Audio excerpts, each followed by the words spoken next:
بسم الله الرحمن الرحيم الحمد لله والصلاة والسلام على نبينا محمد وأشهد أن لا إله إلا الله وحده لا شريك له وأشهد أن محمدا عبده ورسوله أما بعد.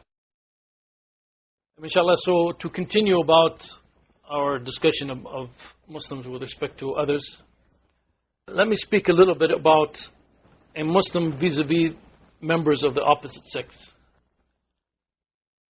Because this is obviously for let's say like Americans who embrace Islam, this is obviously something in many cases very different from what they're used to.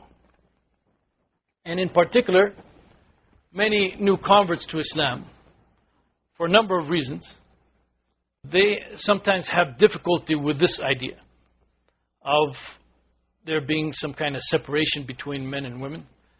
In some cases, I mean, let's be frank, in some cases because they don't want to give up having these kinds of interaction with the opposite sex. I mean, no one can deny that's part of the reason why many times new Muslims have some difficulty in this area.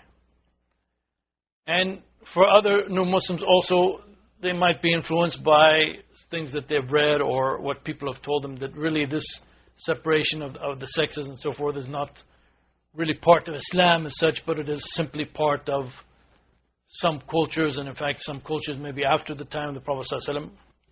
When I spoke about the goals of the Sharia, the goals of Islamic law, and the things that Islamic law seeks to preserve, some of what they call the necessities of life, the basic issues of life and society that Islamic law is trying to preserve. One of them is the ties of family, the family ties and kinship ties. It is part of the goal of Islamic law to make the family as strong and as pure as possible. To make the family as strong and as pure and as healthy as possible. And within this, one of the aspects that there is emphasis on in Islam, and there can be no doubt, no question about this, one of the aspects is this kind of sexual purity, or purity when it comes to the relationships between men and women and the honor of men and women and so forth. Because of this, there are specific texts in the Sharia that speak about the manner in which men and women are supposed to behave towards one another. So for example, there is a clear prohibition of a man and a woman who are not related to each other. In other words, they're not like husband and wife, or for example, a man can be with his mother or sister and so forth. There's clear text in the Sharia that a man and a woman who are not related to each other cannot be alone in private. Now, think about this. Why does the Sharia say that a man and a woman cannot be alone in private? And if they are alone in private, actually, then a shaitan, the devil, is the third among them. What is the purpose behind this? Obviously, the purpose behind this is to make sure that there's no door open to them to do something that they should not be doing. And when we speak about from a Sharia perspective, we talk about from a Sharia perspective, what is it that they should not be doing? Well, it's not just the question of illegal sexual intercourse, but any kind of sexual intimacy, any kind of touching and so forth of a sexual nature, any kind whatsoever is forbidden between people who are not husband and wife. And we see, for example, that Allah subhanahu wa ta'ala in the Quran, in different places in the Quran, is speaking to women, for example, about how to dress and how to behave, and even speaking to men also about how to behave. Allah subhanahu wa ta'ala says in the Quran, وَقُلْ لِلْمُؤْمِنَاتِ يَغْضُضْنَ مِنْ أَبْصَارِهِنَّ وَيَحْفَظْنَ فُرُوجَهُنَّ وَلَا يُبْدِينَ زِينَتَهُنَّ إِلَّا مَا ظَهَرَ مِنْهَا وَلْيَضْرِبْنَ بِخُمُرِهِنَّ عَلَى جُيُوبِهِنَّ وَلَا يُبْدِينَ زِينَتَهُنَّ إِلَّا لِبُعُولَتِهِنَّ أَوْ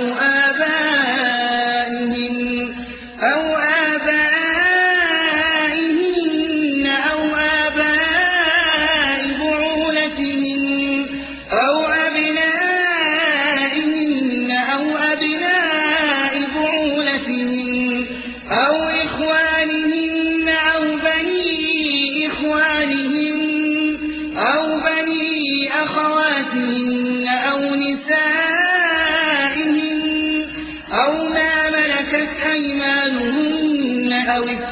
والتابعين غير أولي الإربة من الرجال أو الطفل الذين لم يظهروا على عورات النساء ولا يضربن بأرجلهن ليعلم ما يخفين من زينتهن وتوبوا إلى الله جميعا أيها المؤمنون لعلكم تفلحون. Tell the believing women to lower their gaze and protect their private parts and not to show off their adornments except only that which is apparent, and to draw their veils over their necks and bosoms, and not to reveal their adornments except to their husbands, their fathers, their husbands' fathers, their sons, their husbands' sons, their brothers or their brothers' sons, or their sisters' sons, or their women or female slaves, or old male servants who lack vigor, or small children who have no sense of the shame of sex. And let them not stamp their feet so as to reveal what they hide of their adornments. And beg Allah to forgive you, O believers, that you may be successful. And the men also are commanded by Allah subhanahu wa ta'ala to lower their gaze and to protect their private parts as well. So here Allah subhanahu wa ta'ala is telling the women that, look, you have a circle of male relatives. Outside of that circle of male relatives, you cannot go out and show yourself and display your beauties. Now this you could, if you just think about this, the strict laws of Islam with respect to the dress of the women. In another verse, Allah subhanahu wa ta'ala says, يا أيها النبي قل لأزواجك وبناتك ونساء المؤمنين يدنين عليهن من جلابيبهن ذلك أدنى أن يعرفن فلا يؤذين وكان الله غفورا رحيما. O Prophet, tell your wives and your daughters and the women of the believers to draw their cloaks all over their bodies. That will be better, that they should be known as respectable women so as not to be avoided, and Allah is all forgiving, most merciful. So here again we see Allah subhanahu wa ta'ala commanding the females, the Muslim women, to cover all of their bodies. And now why, just think now, why are these laws in the Sharia? Can you imagine, or do you think it is possibly the case that the woman is asked to dress in a modest fashion and cover all of her body, and yet at the same time she can sit with men and flirt with them and lead them on and so forth, or vice versa, also men can sit with her and talk to her in appropriate manners and lead them on? Does this make any sense? Now obviously the question of dress is just one aspect of the ultimate goal of trying to keep the society from a sexual perspective as pure as possible. So therefore we also find hadith of the Prophet ﷺ in which he is warning about the intermixing with women. The Prophet ﷺ said, beware of entering upon women. Beware of entering upon women. In other words, stay away from, at that time it was, the women in general had different places that they would be other than men. And so the Prophet ﷺ is saying, look, don't go to where the women are gathering and so forth. He is saying, do not mix with women. And so the Prophet ﷺ was asked, what about the in-laws? Can you go among your in-laws, men and women, mixing easily? And the Prophet ﷺ said, the in-laws are death. Okay, so this expression from the Prophet ﷺ is obviously a very strong expression, where the Prophet ﷺ is warning even more so about those people who feel more relaxed.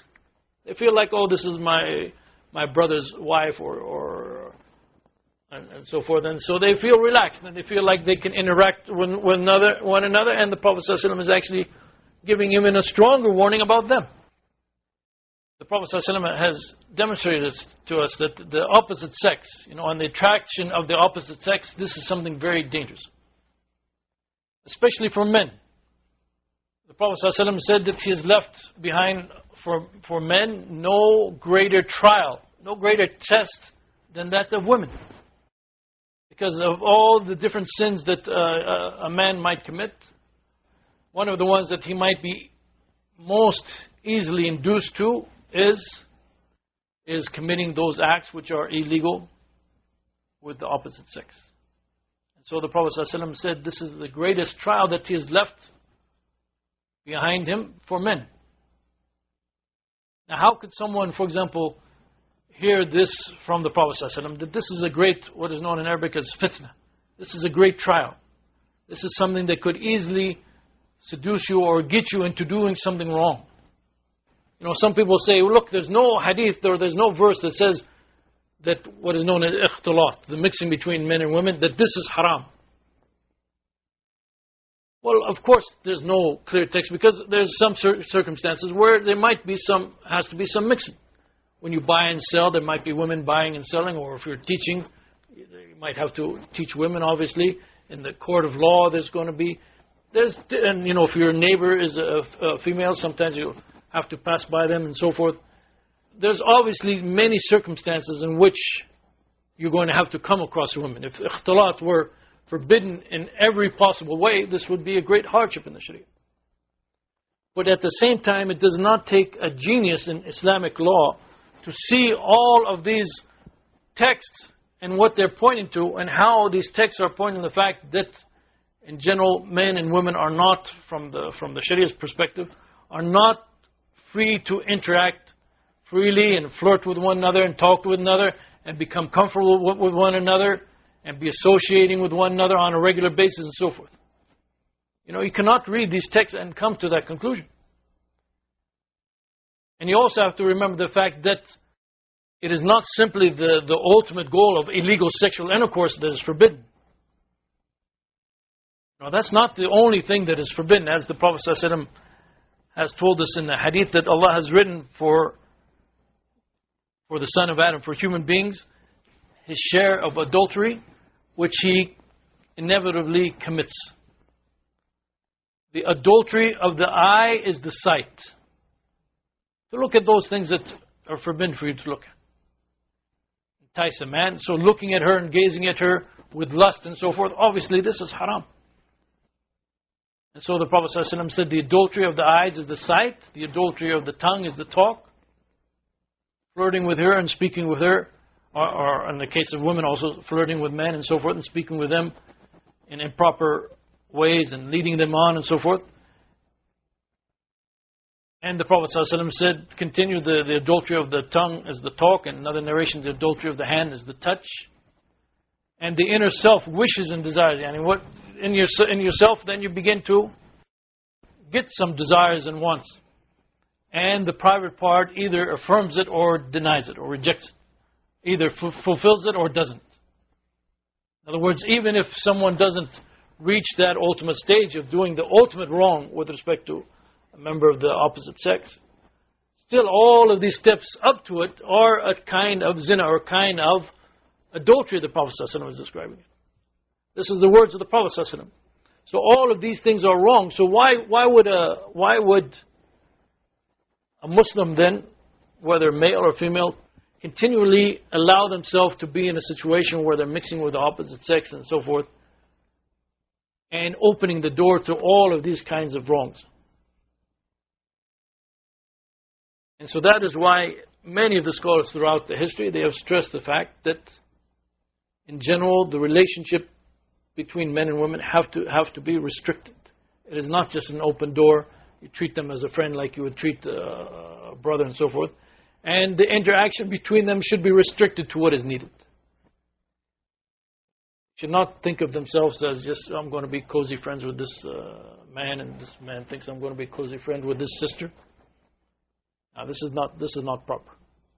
This is not proper because it is harming one of the most important goals of the Sharia as a whole. And as I said, for some new Muslims and for some converts, this aspect is somewhat difficult, and they may not even think it's important. But in reality, if you think about what Islamic society is about, and what Islamic law is about. Islamic law is about guiding the entire society, not just one individual might be able to say, oh, I'm strong enough, I'm not going to do anything wrong with this woman, nothing wrong with me sitting with this woman and talking with her and even flirting and so forth. We're not going to do anything. But this is not Islamic law. Islamic law is not saying, oh, so-and-so in Cincinnati, Ohio, he can do this, but other people cannot. I mean, if you look at society as a whole, look at the society. The United States has become very promiscuous. How many teenage pregnancies are there? How many unwed mothers are there? Do you think that this is the kind of society that Islam wants? In which if a married person commits adultery, the death penalty is what is called for? And if a single person, an unmarried person, unwed person commits adultery, they get flogging? Do you really think that this kind of society, what we see in front of us, this is what Muslim society should be like? And the kind of burdens and pressures that this puts on society of these children being brought up and so forth, or nowadays even all of the cases of abortion and so on. Obviously, this is not what Islamic society is all about. And unfortunately, not just, by the way, among converts, but even among long-time Muslims and some Muslim cultures, they violate some of these principles of the Sharia, especially with respect to the in-laws and family and so forth. They are open between them and so forth. And these are also things that the Muslim convert will see and have to be aware of, and he will have to do, or she will have to do her best to apply Islam properly in her life, regardless of what he or she might be seeing even from other Muslims. Let me speak now a little bit about the relationship of the Muslim vis-a-vis the society as a whole. And we have to realize that as Muslims, when we accept to live in a certain society, and especially, by the way, if we're coming here from another society, and this may not have too much relevance to do with new Muslims or converts to Islam, but especially when we're coming here from another society and we're signing visa papers or asking for citizenship or whatever the case might be, we are making a pact with that country that we are willing to live in. And as I said, either that pact is explicit, something we have signed, or it is implicit by the fact that we are living here and choosing to live here and choosing to remain here. Willingly. We are willingly choosing to live here. So we are making a pact with that society and the other individuals of the society that we are going to abide by the laws of that state. We don't have the right to violate the laws of a state simply because we're Muslims and it's not an Islamic state, and so therefore we'll do anything that we want. Obviously, the principles of proper behavior that we've been discussing so far with respect to Muslims and their neighbors and non-Muslims and non-Muslim relatives and whatever, all of these principles have to apply. In reality, a Muslim, actually, an individual Muslim who is applying Islam in his life and is really adhering to Islam, this individual should be a plus for any society that he's living. Regardless of whether that society is Islamic society or not, that kind of person, that kind of individual should be a plus for any society that he's living. In fact, when the Prophet Muhammad ﷺ in Mecca, when the Prophet ﷺ was in Mecca, he actually left Mecca at one time. This was before the final Hijrah. He left Mecca. The Prophet ﷺ had gotten to this point that in order to enter Mecca, he had to have protection from someone.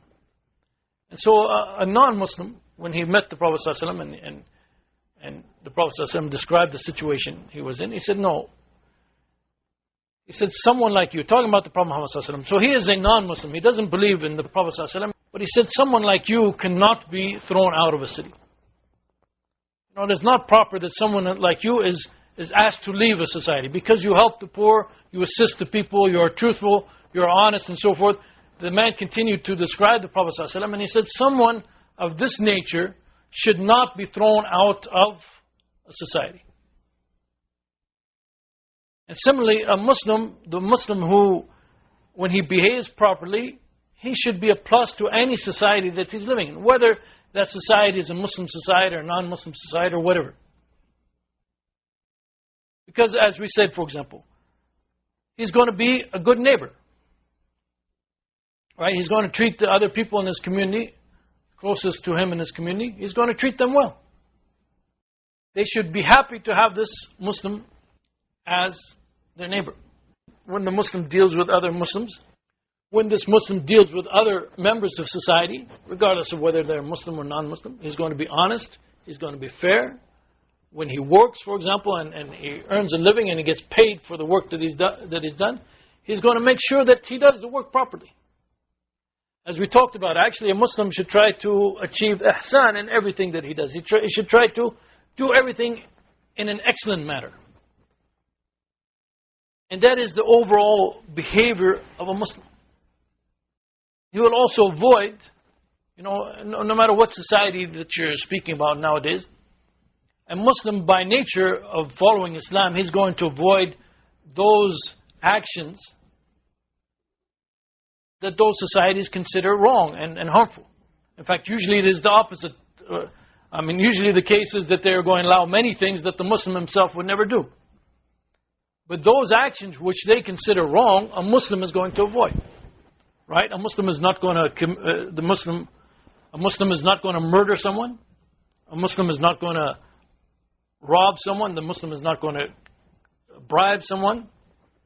And as I said, in addition to that, the proper Muslim, the Muslim who is applying his faith, is also going to avoid alcohol, is going to avoid drugs, is going to avoid so many things which are burdening society. How much of taxpayers' money goes into relieving some of the problems that are caused by alcoholism, by drug abuse, and so forth. The shelters that we pay for example, many of them, they're filled with people because of drugs and alcohol. That's why they're in there, and that's why they need our help. How many people get killed in alcohol-related accidents and so forth? And all of this harm that is brought to society, all of these kinds of things, even if they are legal, like alcohol, even if they are legal in society, a Muslim is not going to do them.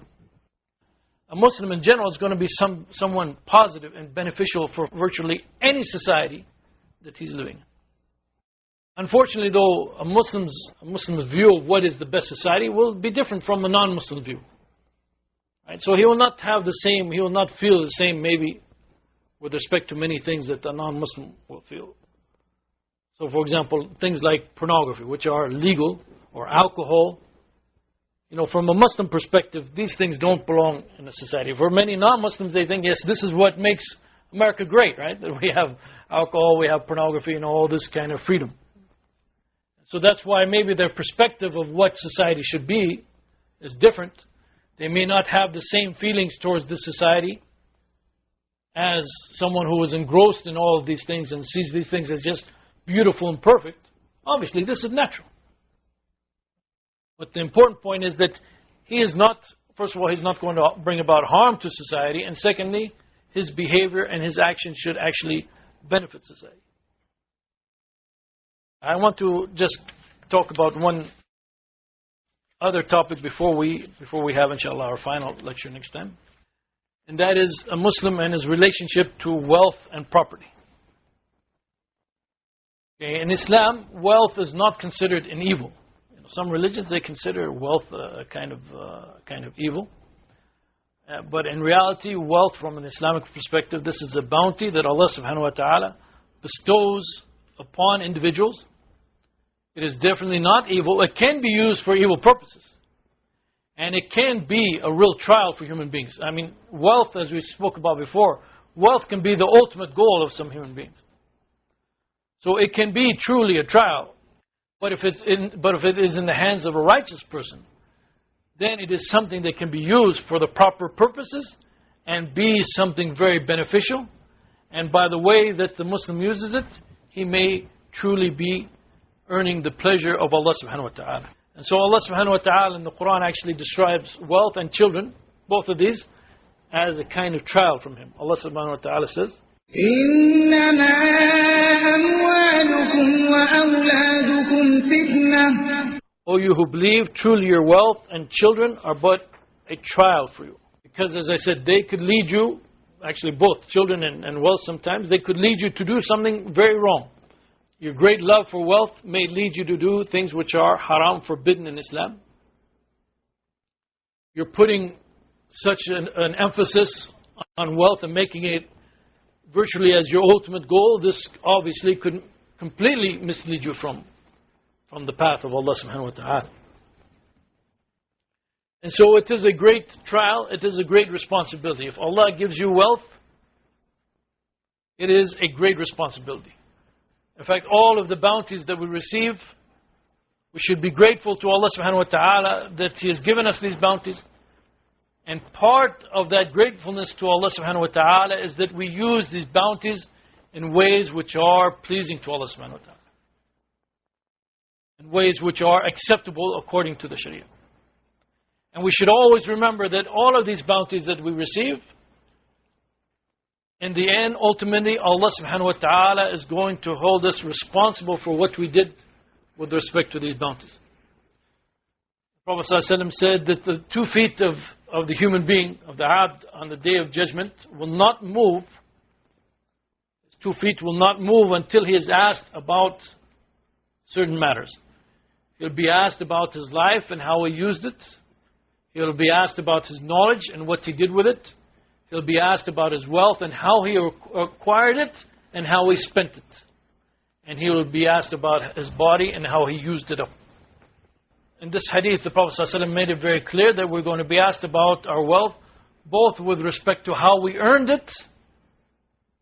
We have to make sure that we earn it, we get it in the proper way, and also how we used it up. Because in reality, this wealth actually belongs to Allah subhanahu wa ta'ala, and we are more like caretakers. It is a trust in our hands. And we have to use it in the way that Allah subhanahu wa ta'ala, as I said, will be pleased with. And so therefore, there are very important ethical principles and laws related to business dealings in Islam. Business dealings and the earning of wealth are not simply a matter or a means of getting ahead in this world. You cannot just have, for example, cutthroat competition and taking advantage of others and making money and not even being concerned about what is the ultimate effect of the way that you're making money. How many people are you harming by the way that you're making money? How many people are you exploiting by the way that you're making money? Now, these are questions that a Muslim has to ask himself.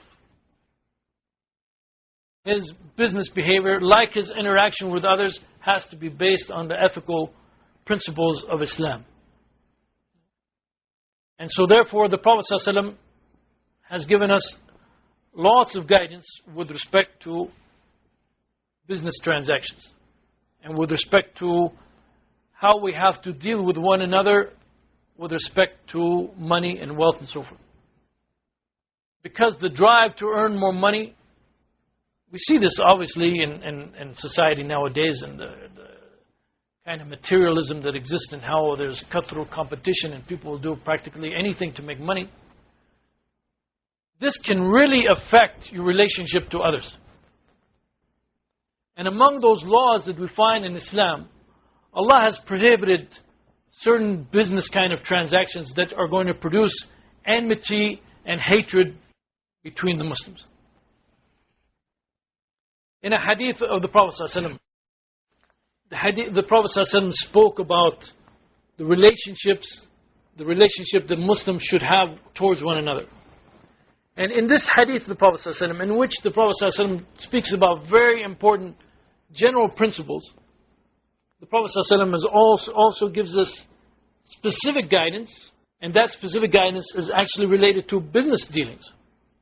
So in this hadith, the Prophet ﷺ said, لا تحاسدوا ولا تناجشوا ولا تباغضوا ولا تدابروا ولا يبع بعضكم على بيع بعض وكونوا عباد الله إخوانا المسلم أخو المسلم لا يظلمه ولا يخذله ولا يحقره التقوى ها هنا ويشير إلى صدره 3 مرات بحسب امرئ من الشر أن يحقر أخاه المسلم كل المسلم على المسلم حرام دمه وماله وعرضه.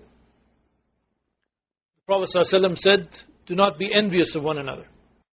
Do not have a feeling of envy towards what your brothers possess, because these are your brothers and sisters in Islam. Why are you feeling envious about what Allah subhanahu wa ta'ala has given them? So the Prophet ﷺ began, do not be envious of one another. Do not artificially raise prices against one another. You raise the price so you get more money off of it, even though it is not really the price that the market bears, and you do this through artificial schemes and so forth. Do not hate one another.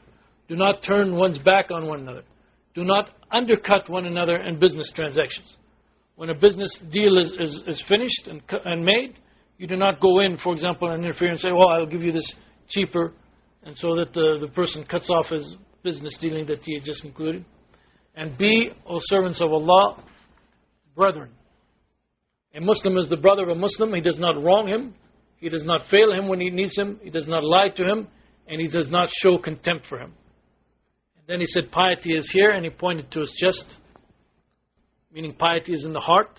And then he said, it is enough of evil for a person to hold his brother in contempt.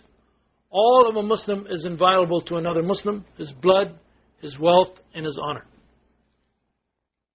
So in this very general hadith of the Prophet ﷺ, in which he's speaking about really what kind of relationship Muslims should have with one another, he explicitly mentions some kind of business practices that are going to bring hatred and dislike between Muslims, where you undercut one another, you cheat one another. And it's not even explicitly cheating, but it's kind of an implicit thing where you go behind someone's back and you harm that brother from a material point of view.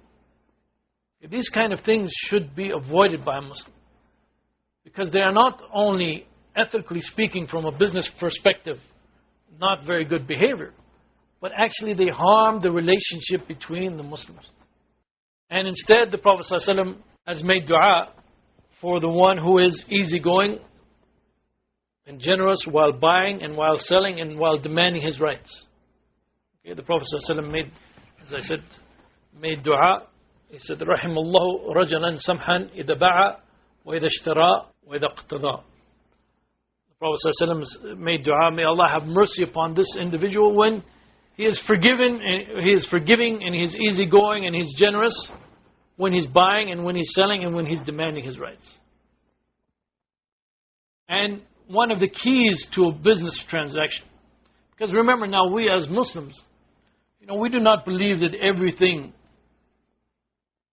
is simply a matter of physical cause and effect. There's a lot of things in this world that you cannot simply explain by physical cause and effect. Why is this individual blessed with certain things while the other individual is not blessed with certain things? Why maybe two people go to the same school, get the same degree, and one ends up to be getting a good job and the other one can't find work and so forth. So, there's a lot of things in this world that you cannot explain simply by the material things of this world. Obviously, Allah subhanahu wa ta'ala is blessing some people, and Allah subhanahu wa ta'ala is trying other people, and Allah subhanahu wa ta'ala is keeping blessings from other people. And sometimes in some places in the Quran or some hadith of the Prophet ﷺ, we can see exactly why that might be the case. The Prophet ﷺ said that the buyer and the seller have the right of option as long as they do not part from one another. If they were honest and clear, they would be blessed in their transaction. But if they concealed facts and lied, then the blessing of their transaction would be destroyed. So here we understand from this that actually virtually anything in life, but even business transactions, our ethics, our behavior is going to be related to the fact that whether Allah subhanahu wa ta'ala is going to bless us in that thing or not. And so therefore, when we enter into business, we must make sure any kind of business transaction, we have the proper behavior. If, inshallah, we have the proper behavior, then Allah subhanahu wa ta'ala would bless us in that action. Now, with respect to business ethics and business practices in Islam, the general principle is that any kind of business transaction, any kind of arrangement that you can think of, any kind of contract that you might come up with, Islamic law says that it is permissible unless it contains some components that make it haram. Okay, in other words, it is innocent until proven guilty. So you're free to make any kind of transaction, any kind of business contract. You're free to make any kind, as long as there's certain things which are avoided. Now, obviously, there are clear ways of obtaining wealth which are forbidden in Islam. Obviously, they're like robbing and stealing and bribery and extortion and all of these kind of things. I mean, these things I think you all know. It's clear that these things are forbidden in Islam. But with respect to general kinds of business dealings and contracts and transactions, as I said, these things are basically permitted unless there's some aspect to them which makes them problematic and then therefore forbidden by the Sharia. For example, the Sharia has forbidden any form of gharar. Okay? And what is meant by this is that this is any kind of overly risky transactions. And when you think about Islamic law and the principles of Islam, what we find in the Quran and what we find in the Hadith of the Prophet ﷺ, one of the major things you can see is that the law is meant to prevent anyone from being harmed. Any kind of injustice to be done to anybody. So if you have an overly risky transaction, okay, of course there's going to be risk involved in any kind of transaction, but there are some transactions which risk is the essential characteristic of it. You know, like gambling, for example. Gambling is forbidden in Islam. And gambling is a completely risky transaction, right? There's no, when you roll the dice or spin the roulette wheel or whatever, there's really nothing except chance involved. And you might win a lot or you might lose a lot. And so therefore someone is going to be harmed. The one who's going to win a lot is harming the person he's taking the money from. The one who's losing a lot, obviously, he considers himself the one who's harmed. And so the Prophet ﷺ has forbidden any kind of overly speculative or risky transactions. This is where, for example, there's uncertainty about the price of something or the characteristic of something. Where, for example, the price of an item has not been declared.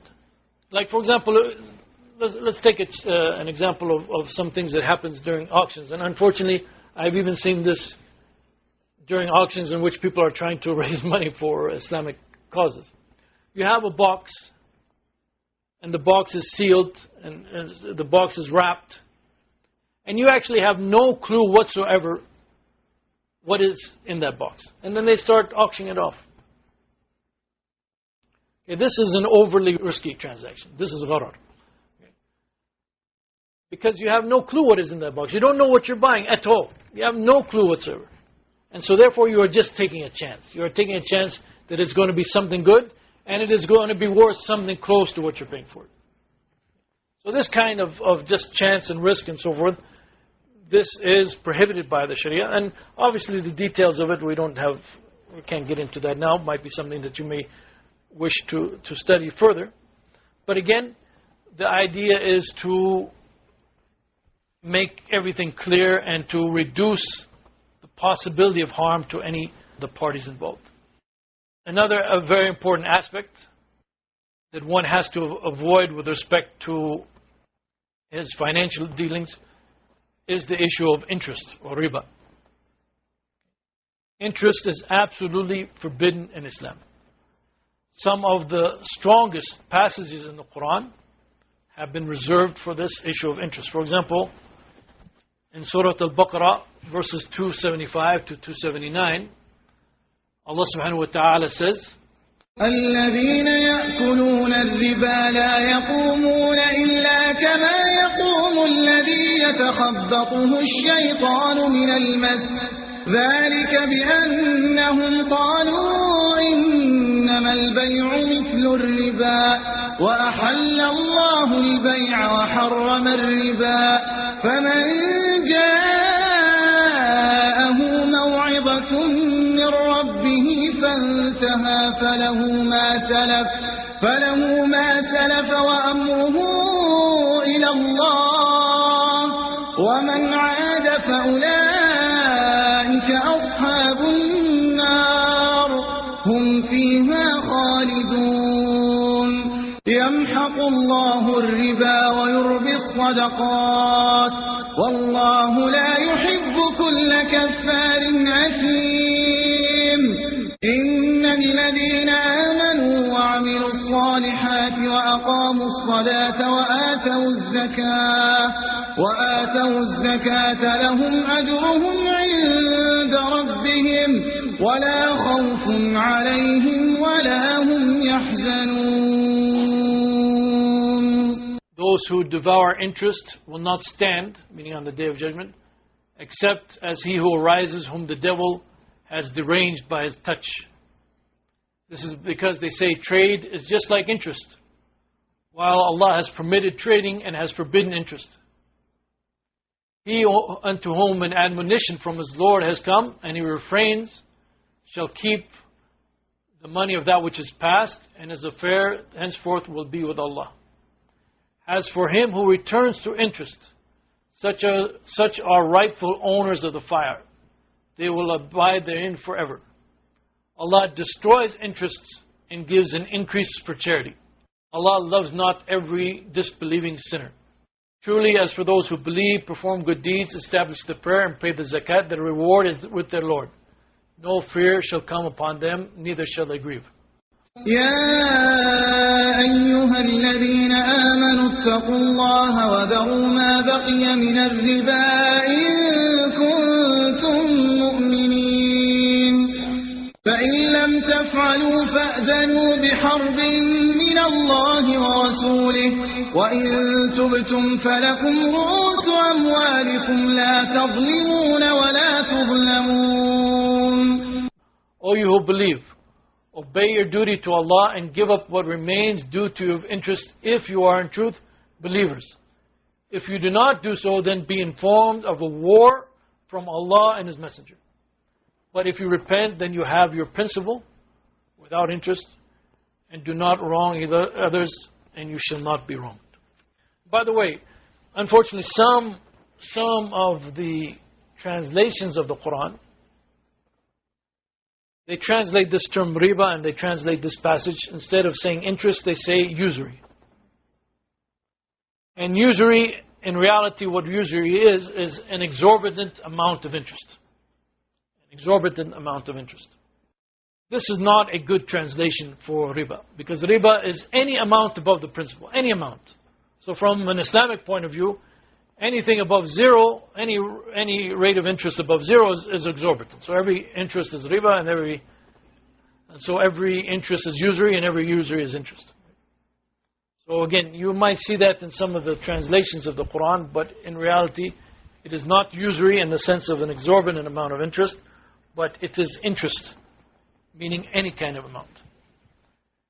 And it has been narrated that the Prophet ﷺ cursed the one who takes interest, the one who gives it, the one who records it, and the witnesses to it. They are all alike, he said. So it is not the case, it is not the case that, okay, alhamdulillah, I don't take interest, but I pay it on this loan or that loan.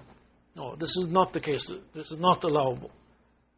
Any kind of dealing with interest, whether you're the one taking it or paying it or whatever, or even the one recording and so forth, this is to be avoided. As we said, the Prophet ﷺ cursed the person who did these things. And he said all of them are equal. So therefore it is forbidden to pay interest or to receive interest. And this includes any interest that you might accrue on your checking account or savings account. All of this kind of money is actually haram in Islam. And actually one of the aspects of Islam when it comes to lending money, the laws for lending money in Islam, from an Islamic perspective, lending money to someone else, this is considered a brotherly act. And so therefore the rules and the laws concerning loaning money are different from business transactions. Because actually if you lend someone money, this is supposed to be a brotherly act. You shouldn't expect anything in return for it, except what you've lent them. Now if you want to make money off of it, then, for example, you go into a partnership, some kind of business partnership where you put your money at risk. You don't get a fixed return, you put your money at risk, and maybe you invest it, you make money, you lose money, and so forth. But if you're just going to lend money to someone, this is considered a brotherly act, and you have no right to demand. You have no right to demand that he pay you back more than what you have given him. So Islam opens the doors to many different kinds of business transactions, partnerships, many ways that you can invest the money, but it closes the door to any kind of injustice, including the injustice of riba. And by the way, those of you, I don't want to get too much into this aspect right now, but those of you, for example, who have studied economics and especially economic development, and you're familiar with the kind of harms that interest and the payment on loans is causing in the world today. How some governments have to pay more in interest payments for loans that they receive than they can spend even on health or education and so forth. So this has been completely prohibited in Islam. As I said, the texts regarding it are very strong texts, and the Muslim should do his best, therefore, to avoid any form of interest. Now, there's a couple of issues, of course, that come up for a convert on this point. Because maybe you've now entered into Islam, and perhaps you have a mortgage on your house.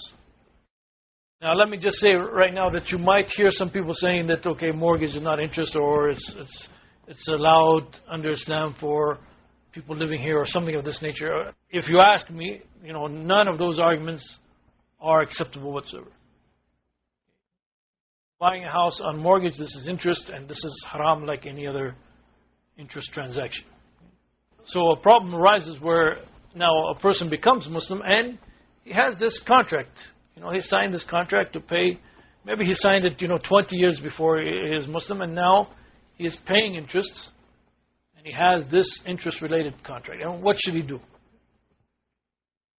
Now, I've actually heard some people say, well, it's going to cause him a lot of harm maybe if he sells his house, so therefore he can go ahead and keep his house and so on.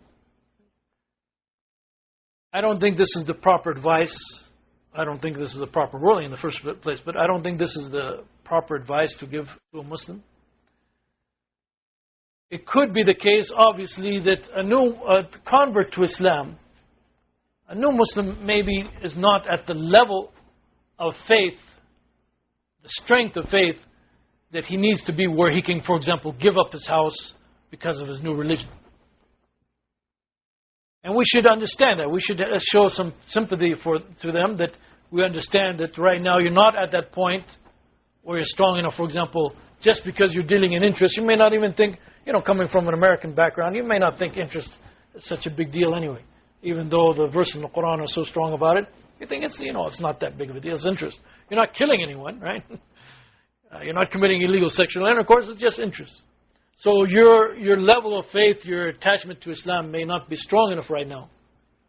May not be strong enough right now to lead you to do that thing, to lead you to give up interest and give up your mortgage and so forth. And that is to some extent understandable, but that does not excuse the action. In other words, you have to understand that even if you're not strong enough to do it now, you should have in your mind the idea that someday you're going to be strong enough to do it, and that you're going to work towards that goal, because you understand that it is wrong. You understand that being involved in interest is wrong. And regardless of the fact that this contract maybe took place years ago, you are still involved in it now.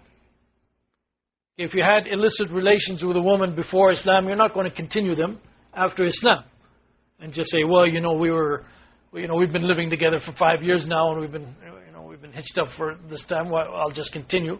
No, obviously you don't do that. So similarly with respect to riba, you have to understand that this is something that you have to give up. You have to give up that girlfriend that you're living with. That might have been difficult.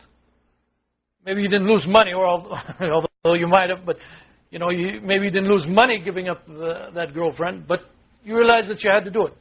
And similarly, you have to come to the point and try to make yourself strong enough that you're also willing to give up this for the sake of Allah. So it might be something, we can understand. Maybe it might be difficult for you now. We'll show you sympathy and kindness and so forth. But at the same time, you yourself should try to lead yourself to the ultimate goal of giving up that transaction which involves riba. Now, by the way, also a lot of Muslims, especially since a lot of converts are students in school and so forth, a lot of Muslims may have student loans, and so therefore they're paying interest on a monthly basis, or they may have credit card loans from before they were Muslim, or credit card debt before they were Muslim, and so therefore they are actively involved, so to speak, in paying interest right now. So again, the same kind of thing. They should try their best to free themselves from that situation as quickly as possible. And in fact, freeing themselves from that situation, paying extra, for example, on the credit card or on the student loan, paying extra in order to get the balance down as quickly as possible. This might even take precedence over giving charity, because stopping what is haram sometimes takes precedence over even starting something or doing something which is good. So the goal, again, the individual has to realize that this is not right. Obviously, since these are things you entered into before Islam, the sin of them may not be as great, obviously, as if you do it now, or if a Muslim who knows it was wrong does it. Obviously that's the case. No one will argue with that. But at the same time, your ultimate goal, again, should be to free yourself from anything which is haram, including these kinds of transactions. And quickly, obviously, any kind of fraud or deception. As the Prophet ﷺ said, "Man ghashya falaysa minna."